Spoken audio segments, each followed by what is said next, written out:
the Her Network on channel 250, Zingo TV, and we are also associated with Spanglish World. So, welcome to the show this morning. I have a very special guest, a woman that I think is a powerhouse, literally, when it comes to health and fitness and all things wellness. So my dear friend and colleague, Michelle Labrosse, who is a certified personal trainer, a holistic nutritionist, MMA fighter. So you don't want to pick a fight with her. Welcome. Good morning, Michelle. Thank you. Thank you so much for the lovely introduction. That's super sweet of you to say that I'm a powerhouse, because I definitely believe that you are also a powerhouse. So we tend to recognize each other. Mm-hmm. So basically, as Julie was saying, I am a personal trainer, a holistic nutritionist. I actually help people transition to a whole food vegan lifestyle. And it was not always like that. Let's just say that my life was very, very different, back up about 10 years ago. I had a very different life. So in 2011, I was diagnosed with acute transverse myelitis. So what that means is I woke up one morning and I thought I was going to go about my day. As Julie mentioned, I thought I was going to go put in a little bit of training at the gym, do a little bit of MMA, and then go into work. And unfortunately, that morning, I woke up, was going to walk out of bed, and I fell. I fell because I didn't expect to have lost 50% of strength from my cervical spine, from the right side body all the way down. So the strength that I had in my right arm, in my right leg, just really that whole right side body felt extremely off. It felt like I had two bodies. It felt like one side of my body was not responding and one side was normal. So it felt, as you could imagine, very weird in that moment. And I thought to myself, oh, I don't think I'm going to be going into work right now. I think I need to go to emergency. I think I need to go to emergency. So what side of your body was that on? On my right side. Okay. Entire right side body. Yeah. Interesting, because right side is also linked to left brain. Yeah. Yes. Yeah, that little cross, and the left brain being the analytical and the whole, like, everything, being rational and logical and all of these things. When really, when you think about it, there are certain things that you could look from a worldly aspect that are not very logical, right? So it makes a lot of sense, because back then I was questioning myself a lot. I was questioning my entire lifestyle. I was questioning my entire life. Like back in 2011, I wasn't well with who I was. I did not love myself. I did things that would make it seem, although I did. So I was training religiously and obsessively day in and day out, because I found something that I could basically distract. Yeah, I'm going to have cats running all over the place. That I could distract myself with. And because I had all this excess energy and questioning inside of me, it really helped to take that energy and bring it out, right? And that's kind of the point of being a fighter and a mixed martial artist. I wouldn't say the point, but you're really utilizing that energy that you have from within, and you're expelling that, right? And years later, when I adopted yoga instead, it's like the exact opposite. You're tapping into that energy from within you, that chi, and yet you're keeping it. You're feeding yourself on that energy, right? So it's such a different type of sport, and even just mindset wise, it's very different. But regardless, come back to where I was going. Woke up, fell out of bed, went to emergency, and unfortunately, they knew that, of course, something was really off there. They had to do further testings. We went into MRIs and different, especially it's the MRI that indicated that there was nothing wrong with my brain, thankfully, but there was along my spine.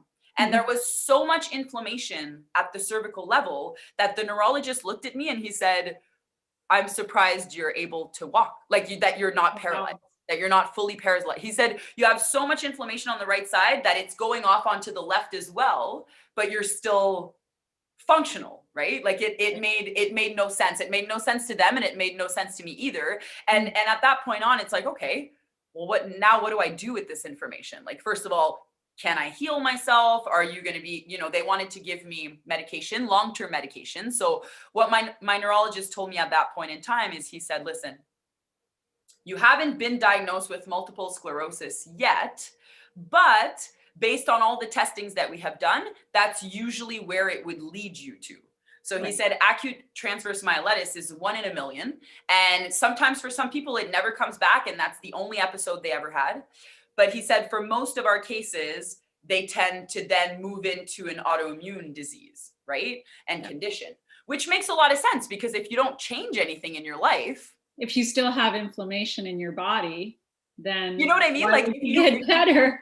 Exactly. If you recognize that there's a problem, the question is, why is there a problem? Yeah. What's happening in the lifestyle or the diet that's triggering inflammation? Exactly. What is happening so that my own body decided to attack itself? Yeah. Why is my own body, because our bodies are wonderful machines, you know that, right? So why would our own body want to start attacking itself? Why is it so confused that it wants to attack its own tissues? It makes no sense, right? So there has to be culprits that are making the body react that way. There has to be immune responses. It's an immune response to something, but to what? Right? To what? So that's the question that I find quite often we tend to lack within today's medical system is why? What's the root cause? Why is this happening? Not trying to just slap a plaster on something and hope for it to heal. It's like, no, why did you get cut in the first place? I mean, if you got cut because you were shaving your legs, right? And then and you put a plaster on it, but the next day you go shave your legs again, and you cut again, and you keep putting plasters on it, eventually you won't be able to shave your legs anymore. You know what I mean? So it's like, we have to address the root cause. So that moment in time changed my life forever. It changed my life forever because first of all, I didn't expect that. I didn't even know at that point in time how much I didn't like myself or how much I hated my life or how much I wasn't living in alignment with my core values. I didn't know yet, right? It was just like all of a sudden all this fell onto my head and I'm like, wow, these people are telling me I need to start injecting myself for the rest of my life on interferon. They're telling me that I have to stop doing mixed martial arts, which is the only thing I had found in my life that I loved. They're telling me I have to stop doing all of the, like, basically they're telling me to stop living my life and give up. That's basically what they were telling me, right? And when I looked at that and I thought to myself, I'm a 24-year-old girl and they want me to take medication forever. Like my neurologist looked at me and said, if you start on this now, this is forever. Wow. Like, you're not going to stop in 3 years. Like once you start the medication, we're doing it forever. So I said, well, then let me try other options first. Let me look at other options first. And I went back into that office determined, Julie. I said, listen, give me anything else. Like, what else can I do? Is there anything that I can change in my nutrition? Is there anything that I was asking him for any other option, but having to become a victim of the pharmaceutical industry. Mm-hmm. And yet he said, no. He said there was nothing else I could do. He said, you know, yeah, if you drink more water, if you eat more vegetables and fruits, if you do these things, it will probably help, he said, but it's not going to change anything. Well, did I ever prove him wrong? I was like, oh no, I am not taking that for an answer. I do not believe in what he just told me right there. That's impossible. You know, if I would have just looked back a year ago, I never would have even known any of like this was going to happen. And now this is happening. So what's putting me into a rush to start taking medication for the rest of my life, right? It's like, no, I think I want to try and, you know, steer around, look at different options, see what I can do. So I was very lucky because when all of this happened, we had access to internet, right? We had access to answers somewhere. So if people didn't want to give it to me in my immediate environment or the doctors or neurologists, then I could try and find it on internet. I could try and find other people that had been through similar things as myself and that were able to beat the condition, right? And I found what I needed. I found what I needed to inspire myself, to realize, you know what? I'm not the only one out there. And tons of people that have went with the medication and decided to basically give up, they went downhill. They went downhill. Very rarely are the people that were just neutral on the medication, because quite often you don't make any changes, right? You think, oh, this pill or this injection is going to help me, so I don't need to change anything. Yeah. But it all comes down. That's the mistake that most people make, especially with pharmaceuticals. They think like, oh, if I take this pill, then I don't have to change any of my behaviors that are causing the problems in the first place. And it's like, no, if your body is not in homeostasis, if it's out of balance, then you have to look at what is your diet, what is your lifestyle, what is your thinking, like what's in your environment, what's happening that is creating that effect in your body. Exactly. Because if you get to the root and you get rid of that cause, then you don't need the medication. But No. shh, we don't want people to know that Don't because want people to know that because the pharmaceutical industries would not be making any money. $1 billion industry, right? If now probably $1 trillion industry by this point in time. for sure. Yeah. But when you really think about it, it is sad because as you know and as I know, it's like if we were able to at least have access to that information or have the benefit of the doubt when we go step into our doctor's office, like I do have to say, there are thankfully more and more conventional doctors that are starting to look outside the box a little bit, that are starting to understand that like really the medication they're prescribing is killing their patients, not actually helping them get better, right? So and I've heard this from doctors themselves telling me like that are fresh into practice, thinking to themselves, it's so sad that my license kind of forces me to have to keep prescribing medication when at the end of the day, I know it's not helping them. But then Right. the other spectrum that I've heard are neurologists saying, yeah, but how are we supposed to monitor things? Like people don't want to do it. People don't want to put in the work, right? People just want the magic pill that's going to solve everything. Well, I think it depends because like I know of like plant-based doctors and I'm sure you know of the same ones who do have patients who are willing to make the changes. Like if they have advanced stage heart disease, they are willing to make those dietary changes instead of Absolutely. going under the knife. Like having, I mean, taking a pill is one thing, but I mean, in the case of like coronary artery disease, like going under the knife and having very seriously invasive surgery, that's hard to recover from, you Hmm. know? Hmm. That's not an easy thing to do. So, what's easier, changing your lifestyle or going under the knife? People would think going under the knife. Wow. I know, I but mean, that's how sad it is, right? Because if you really look at the numbers, more people are going under the knife than the people that are actually changing their lifestyle habits. And then what's happening with the people going under the knife that are not changing their lifestyle habits, they're going to end up with even more issues in the long yeah, term, for sure. right? For sure. So it's like, it's not even what I would say what's easier or what's best. I would say, think of the long term.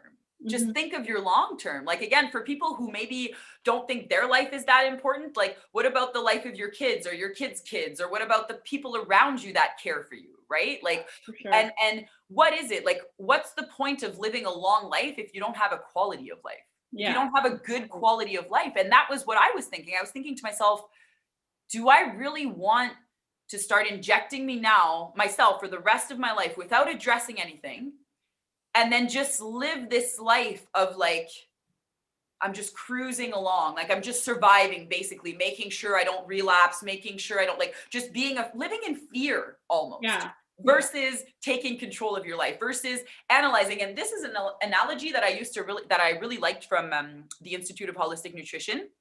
And they talked about the barrel effect. Have you heard that analogy? No. Tell me. So, so the barrel effect, right? So someone who ends up with some type of disease or condition has a full barrel. They have a full barrel. So imagine your body is a barrel, okay? And there's just so many things we could put into the barrel before the barrel starts spilling over, right? Mhm. There's just so much stuff you could put into a barrel before it starts spilling over, okay? So think of our body, and you were just talking about state of homeostasis, right? There's the state of balance within our body. So imagine our body's within balance, and we're putting things in it that's keeping it within balance. Well, that would be everyone's ideal life.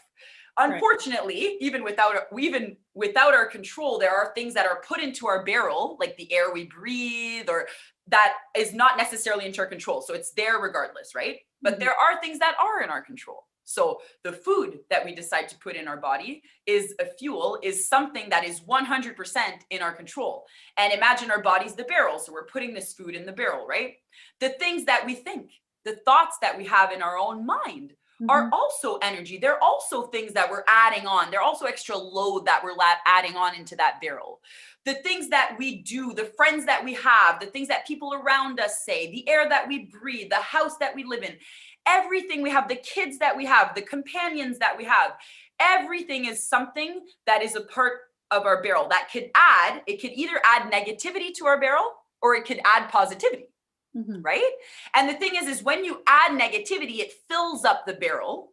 But when you add positivity, it takes some of the crap out. Right. Right? So what do we want to do?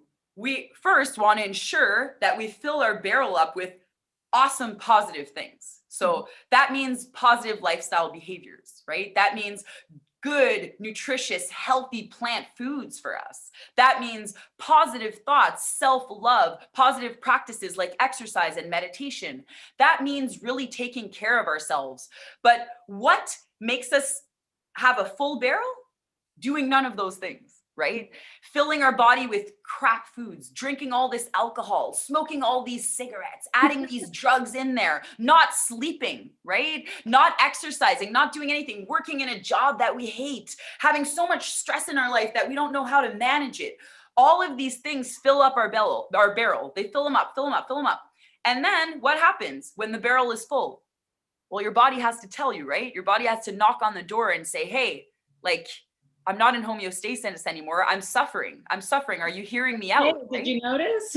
Have you Did noticed? you notice? And usually our body knocks on our door before the barrel's full, like way before the barrel's full, right? We're like starting to hear it. We're seeing little signs and symptoms, little things that our body's trying to tell us, that little headache, little dehydration, little joint pain, little bloating, all these different things that our body's trying to tell us that we're doing something that's not in alignment with our values. We're doing something that's filling up the barrel negatively, right? And Mhm. if we wait long enough, that barrel is full and that barrel is overflowing, and it's overflowing with crap. And where does that crap go?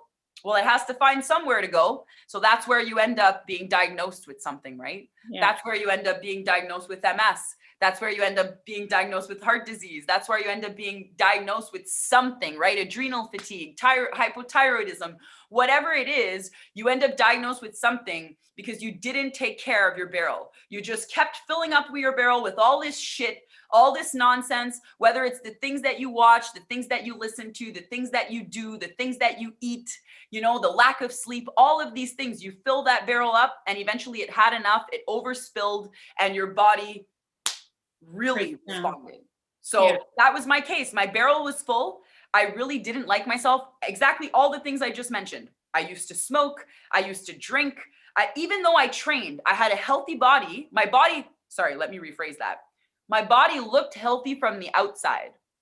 It looked healthy from the outside because if you're going to train 5 hours a day, like, of course, you're still going to end up building, right? Yeah. But you're building on crap. So Yeah. you're going to end You up have hurt. no You're going to end up foundation injured. of like, you have no like nutritional foundation that Exactly. your body can actually use. So you're running on fumes. So it's like it's a facade. Yeah, your body's trying to build things out of things that it Out of doesn't even recognize. It's like, what is this? Okay, let's just put it there and pretend it's like a muscle tissue. All right, what is this? Let's just put it here and pretend it's that. Like, it's trying to figure out, right? And it's not able to. So for me, again, my barrel was so full and it was overflowing all over the place. And I woke up that morning, I fell out of bed and it was like, wow, that was the biggest blessing in disguise I've ever had in my life, Julie. Honestly, did like, I'll say 180, because when I say 360, people are like, what? But I actually did a 360 because 180 is not even enough. 180 is like a half a turn, right? You're here facing here and you turn the other way. 360, I did a full 360 turn. Like the Michelle that was like abusing her body, abusing her mind, that had, negative friends in her environment, that didn't like her work, that didn't have any purpose in her life, like really didn't have purpose, that ate all these animal products and didn't even think about it. Like I was so sick mentally and my body. And it's like, thank God that this happened, because that is what helped me reevaluate my entire life. And thankfully, I had good people in my environment that told me, like, don't listen to what your neurologist said. Go for second opinions. Research, like do some research. Don't just start taking medication before researching. right. So I did. And honestly, Julie, look, like you fast forward 10 years now, and I was able to so from just to kind of rehearse from the beginning here, I was talking about the acute transverse myelitis. Once the neurologist told me that, it just took 6 months before I was finally diagnosed with MS, because now I had lesions in my brain. Mhm. And over the years of trying to find all of the different things that really work for me, like living on a whole food vegan diet, right? Meditating, exercising, making sure that I'm thinking positive thoughts, that I feel good about myself, that I could manage my stress, making sure that I fuel my body in so many positive, ideal, key ways based on lifestyle factors. And that changed everything. Like my life now, I give back to the people that I know they can go through what I've been through. It's never too late. You can be diagnosed with cancer, heart disease, autoimmune diseases. It's never too late. Okay. It's never too late. You can turn things around. If you're listening Sure. to this right now, you could 100% turn things around. You just have to make that decision. You have Yeah. to make that decision. And you have to like trust that your body is powerful enough to take in, like if you change your fuel, if you change your mindset, if you change how you're doing your day to day, that your body is going to be powerful enough to start to create that healing. Like it is able to heal, like we are able to heal from within. It's just that we don't give our body the right tools. But as soon as you start to change your tool set, your toolkit, then it's amazing how your body changes. So I think we only have a couple minutes left. I want to make sure that you get to, so how do people find you? How do people work with you? Because I know you have some stuff coming out online. And yes. Okay. Well, on Instagram, I'm at Vegan Boss Labrosse. Facebook, Michelle Labrosse. YouTube, Michelle Labrosse. Please subscribe. I have my website coming out now with an amazing website designer, Sarah Graham. She is amazing, and she's helping me create an entire membership section to my website. So basically, I am going to be training, so working out, meditating 3 times a week with people internationally that log on with me live. And we're going to be putting on a nice little training together, and then a 15-minute meditation. And at the end of each week, I do a Q&A as well to help people keep them even more accountable, and whatever questions they have themselves for their own personal journey, they could ask. And then we're a part of this community where we get to basically engage with one another and answer, hold each other accountable, and answer each other's questions, and become healthier and healthier every single day. And that's really great, because like that, if you're wanting to get on a health journey and you're wondering how can it happen, it's really, really important to have accountability in your life. And it's really important to work with a qualified coach and nutritionist, which we both are, except that Michelle can kick your ass and I'll just put you in child's pose. So it's really, really important that you have that in your life, because that's going to help you get your results a lot faster than just kind of floundering around and thinking that you can wing it. Right? Yeah, 100%. So this was a lot of fun, and I always like seeing the cats. I know, and it's just little Mowgli that came around today. Mala and Baggy are kind of like hiding around. They don't want to be in the screen. Well, I did see Mala run past a few times. Oh, yes. She almost tried to climb the tree again. Yeah. So thanks for joining me, and I'll talk to you soon. Thank you so much. It was awesome being on the show. I hope I get to come back soon. I hope so too. Okay. Have a great day, guys. Thank you.